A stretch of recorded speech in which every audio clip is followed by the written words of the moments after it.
Friends, आप सभी का स्वागत है आपके अपने YouTube channel study with Gayatri में। मैं गायत्री मिश्रा आज आप लोग को क्लास 12 हिंदी काव्य संकलन में जगन्नाथ दास रत्नाकर द्वारा रचित गंगावतरण पढ़ा रही थी, जिसमें हम लोगों ने पहला, दूसरा, तीसरा और चौथा पढ़ लिया था।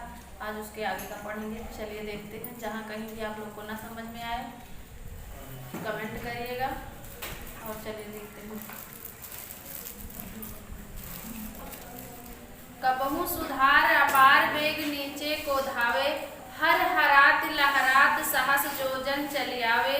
मन विधि चतुर किसान पवन निज मन को पावत, पुण्य खेती उत्पन्न हीर की राशि उसावत।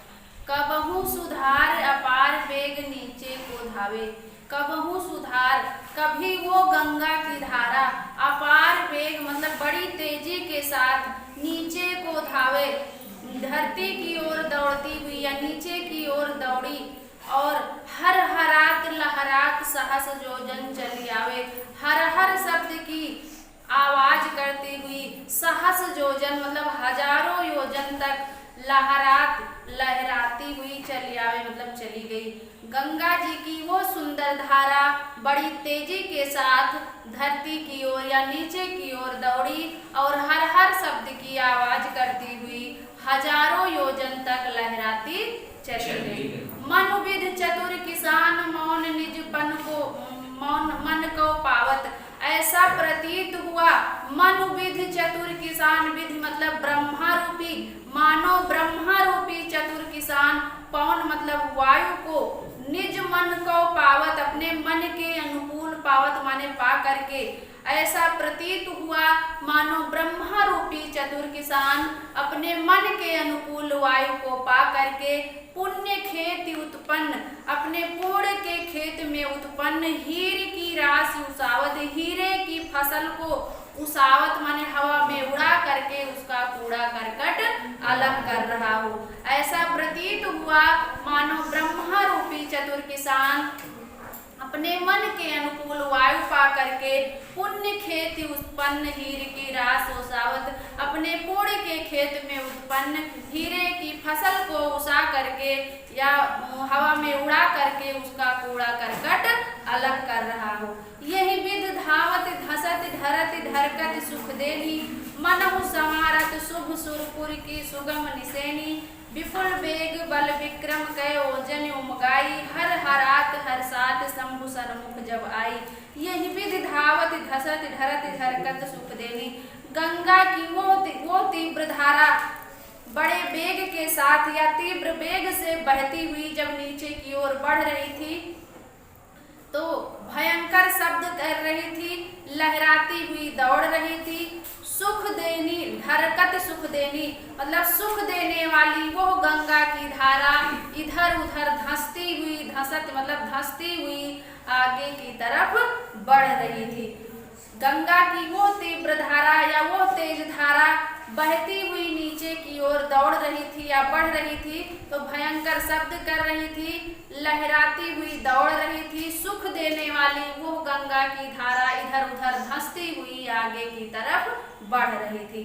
मनहु संवारत शुभ सुरपुर की सुगम निसेनी, सुगम माने सरल, ऐसा प्रतीत हो रहा था मनहु संवारत शुभ सुरपुर, शुभ शुभ माने होता है पवित्र, सुरपुर मतलब स्वर्ग हेतु, ऐसा प्रतीत हो रहा था मानो पवित्र स्वर्ग हेतु, सुगम निसेनी, निसेनी माने होता है सीढ़ी, पवित्र स्वर्ग हेतु वो एक सुगम सीढ़ी हो या सरल सीढ़ी हो, ऐसा प्रतीत हो रहा था जैसे पवित्र स्वर्ग हेतु वो एक सरल सीढ़ी हो।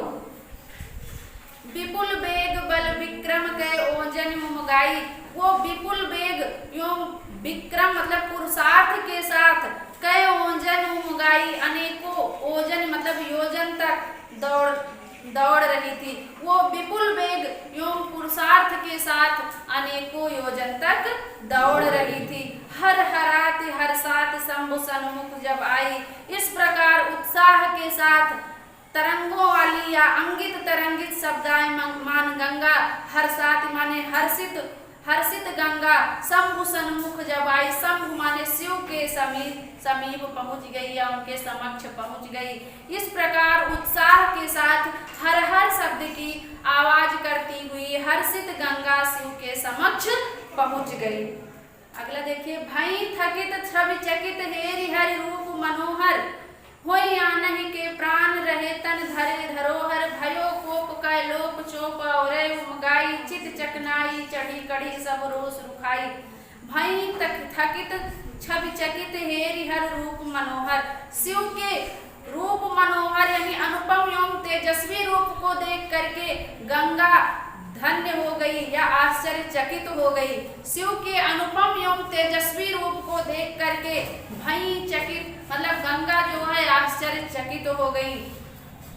होई आनहि के प्राण रहे तन धरे धरोहर, उनके शरीर में स्थित प्राण यानी जब वो शिव की सुंदरता को देख रही थी तो होई आनहि के प्राण रहे तन धरे धरोहर, उनके शरीर में स्थित प्राण अब आनहि के मतलब पराये हो गए थे, वो दूसरे के हो गए थे, अर्थात वो शिव की धरे धरोहर अर्थात वो शिव की धरोहर मात्र ही रह गए थे।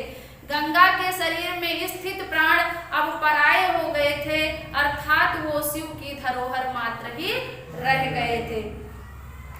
भयो कोप का लोप चोप और उमगाई, कोप माने क्रोध, लोप माने गायब हो गया, उनका सारा क्रोध गायब हो गया या दूर हो गया। चोप और उमगाई और उनके मन में चोप मतलब और ही इच्छा उमगाई माने उत्पन्न हो गई या जागृत हो गई, और उनके मन में कुछ और ही इच्छा उत्पन्न हो गई या और ही उत्कंठा उत्पन्न हो गई। चित चिकनाई चढ़ी कढ़ी सब रोष रुखाई, अब गंगा के हृदय का रोष रुखाई मतलब सारा रूखापन दूर हो गया। चित चिकनाई चढ़ी मतलब रुक्षता के स्थान पर चित चिकनाई चढ़ी, प्रेम की स्निग्धता आ गई। अब गंगा के हृदय का सारा रूखापन दूर हो गया और रुक्षता के स्थान पर प्रेम की स्निग्धता आ गई। चलिए अगला देखें, कृपा निधान सुजान शंभु हिय की गति जानी, दियो शीश पर ठाम बाम करके मन मानी, सकुतत ऐचत अंग गंग सुख संग लजानी, जटा जूट हिमकूट सघन बन सिमट सयानी। कृपा निधान सुजान शंभु हिय की गति जानी, जब कृपा निधान शिव ने हिय की गति जानी गंगा के मन की बात जान ली, या गंगा के हिय माने हृदय या मन कुछ भी कहिए, गंगा के हृदय की बात जान ली। जब कृपा निधान शिव जी ने गंगा के मन की या उनके हृदय की बात जान ली तो दियो शीश पर बाम ठाम बाम करके मन मानी, तो उन्होंने गंगा के उस भयंकर वेग से आती हुई जल राशि को अपने शीश में जगह दे दिया। यानी दियो शीश पर ठाम मतलब स्थान दे दिया, ठाम माने स्थान दे दिया, बाम करके मन माने उन्हें अपनी पत्नी मान करके, उन्हें अपनी पत्नी मान करके गंगा को अपने शीश में अपनी जटाओं में स्थान दे दिया।